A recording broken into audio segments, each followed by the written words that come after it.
அக்கா, நான் உன்னை கேட்டா தப்பா எடுத்துக்க மாட்டியே?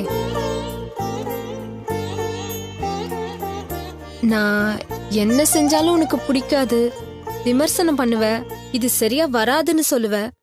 இந்த ஒரு விஷயத்துல மட்டும் ஏன் சப்போர்ட் பண்றேன்னு கேக்குறியா? ஆ, ம், நான் ஒன்னும் உனக்கு விரோதி இல்லடி, உன் கூட பிறந்தவ. ரஞ்சிதா விஷயத்துல மட்டும்தான் நீ செய்யறது எனக்கு பிடிக்காது. ஆனா இது உன் வாழ்க்கை, உன் போராட்டம். இதுக்கு நான் சப்போர்ட் பண்ணாம வேற யார் பண்ணுவாங்க? நான் இதோட நிறுத்திக்குவேன்னு நினைச்சுக்காத சுதா.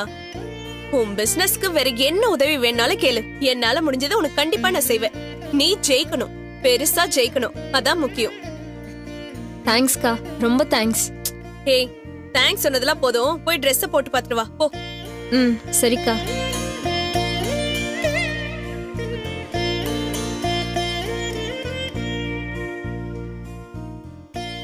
என்னம்மா, ஏன் அப்படி பாக்குறீங்க? நான் ஏதாவது தப்பு பண்ற மாதிரி தோணுதா?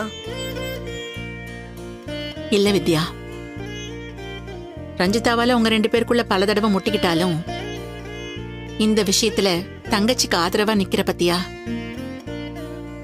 எனக்கு ரொம்ப சந்தோஷமா இருக்குமா. நீ இவ்வளவு தூரம் பக்குவப்பட்டிருக்கிறத நினைச்சா எனக்கு ரொம்ப பெருமையா இருக்கு.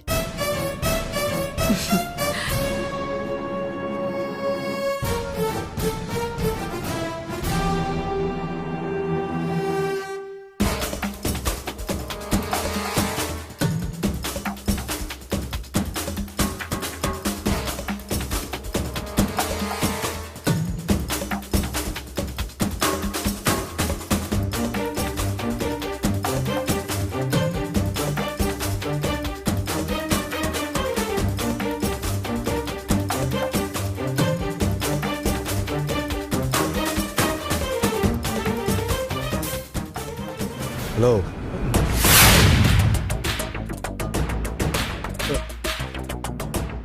நீ ரஞ்சித் ஆஃபீஸில் பியூனா வேலை செய்கிறவன் தானே? ஆமாம் சார். என் வீட்டுக்கு போலீஸ் மாதிரி வந்து அன்னைக்கு ஏமாத்தின ஆள் தானே நீங்கள்? ரொம்ப கவுண்டர் கொடுங்க. நீங்கள் என்ன சார் பண்ணிக்கிட்டு இருக்கீங்க? இவனு வேற மாதிரி தான் டீல் பண்ணோம். ஏய், இது ஏன் ஏரியா?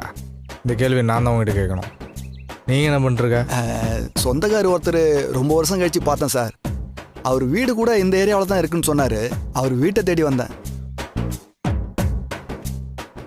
உன்னை பார்த்தா வீடு தேடி வந்த மாதிரி தெரியலையே. திருட்டுத்தனமாக யார் வீட்டையும் நோட்டை விட வந்த மாதிரி தெரியுது. ஐயோ, அப்படிலாம் ஒன்றும் இல்லை சார். எனக்கு எதுக்கு அந்த வேலை? நான் சொந்தக்கார வீடு தேடி தான் வந்தேன்.